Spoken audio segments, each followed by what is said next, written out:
Hello and welcome to my Accounting 1110 review for the final. My topic today is going to be to discuss with you current liabilities. I have a goal. Of course I have a goal. I always have a goal.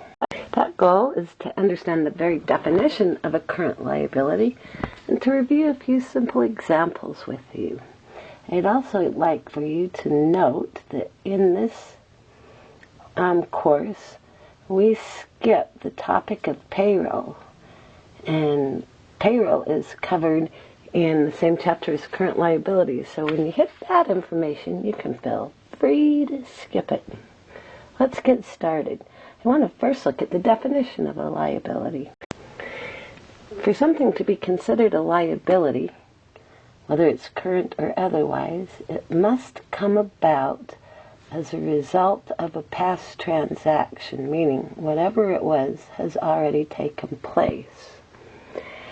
That's the first key point. The second point is that you must owe somebody something because of it. You don't necessarily need to know who or when or how much, but you have to owe it. And the third thing that has to be is no matter what, you have to pay it, so it's unavoidable. Definition of a liability is and something that comes about as a result of a past transaction, and that you owe it, and that it's unavoidable that you will end up paying it. Let's extend that to current liabilities now.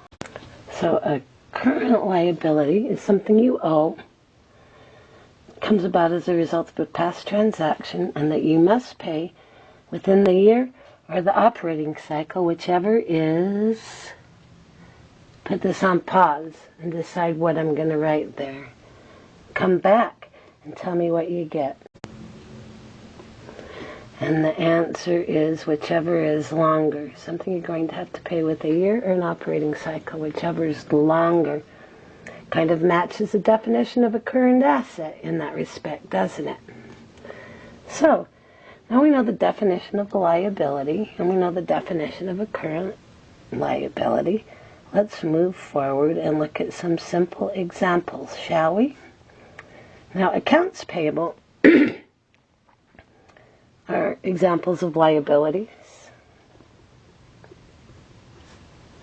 But I'm not going to demonstrate any transactions for these because you have looked at 4,226 examples of this during this semester. All right, I didn't really count.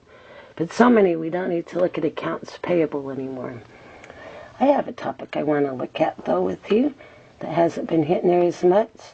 Let's look at the example of sales tax payable. We live in a state that charges sales tax. What happens is all businesses must collect sales tax on behalf of the governor. So, let's have some facts for a problem. Let's assume you sell something for $100 in a state that has a 6% sales tax. You are going to debit accounts receivable, credit sales, and credit sales tax payable, a liability account. The sales tax payable will be the dollar amount of the sales times the tax rate, so in our case, $6. And the sale we said was $100. So you will expect to collect in cash or in accounts receivable either $106. $100 from your sale and $6 that you collected on behalf of the governor. You are a conduit in this sense. That sales tax is not an expense of yours. You are collecting it on behalf of someone else. So, we calculated the sales tax payable. Let's pay it now. Let's pay the governor.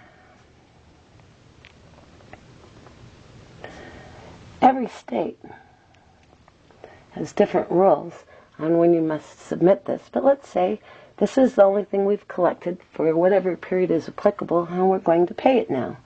We'll look at what's in our sales tax payable account, and we have a measly $6, but we are going to take it and pay it to the governor's sales tax payable.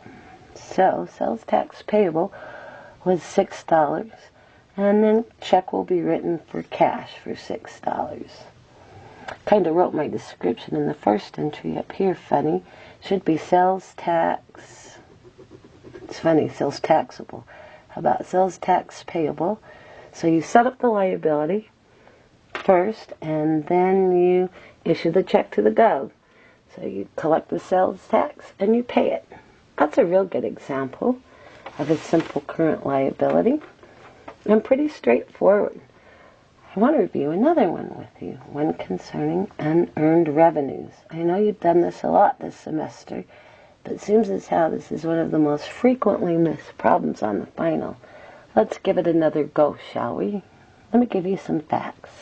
Let's assume that on October 1st we received $5,000 paid to us in advance for services to be performed over the next 6 months.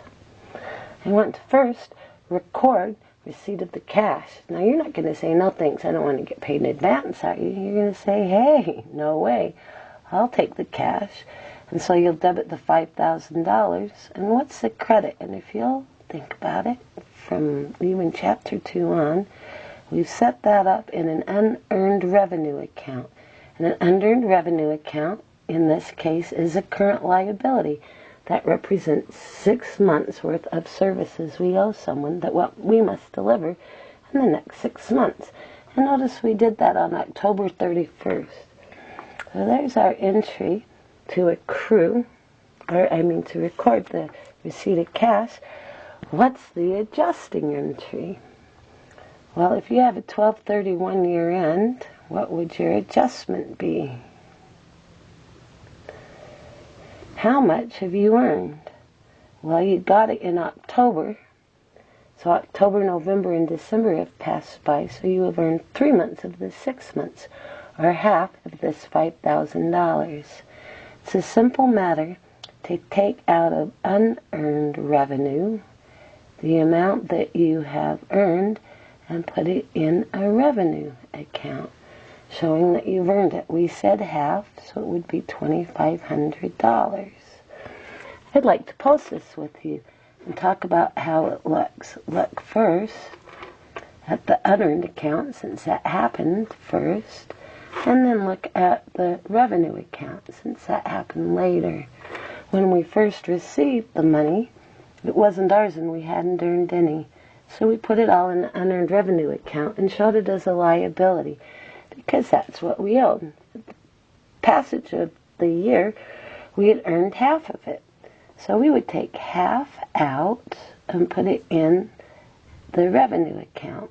Notice at the end of the year that I have a $2,500 liability showing I still owe someone $2,500 worth of services, and I've increased my revenue by $2,500, the amount I've earned. You've done unearned revenues for several months now, but it seems to be a tricky concept for Counting 1110 students, so I wanted to be sure and go ahead and review that with you. I think these are two good examples of current liabilities, one you hadn't seen before, the sales tax payable one, and one that you've seen before, the earned revenue one. Let's conclude this pencast on current liabilities, and with these two examples, having you realize that you need to record anything that you owe at the end of the year and call it current if it comes about as a result of a past transaction, and that you owe it and that it's unavoidable and it must be paid within the year or operating cycle, whichever is longer. We're almost done. Yay!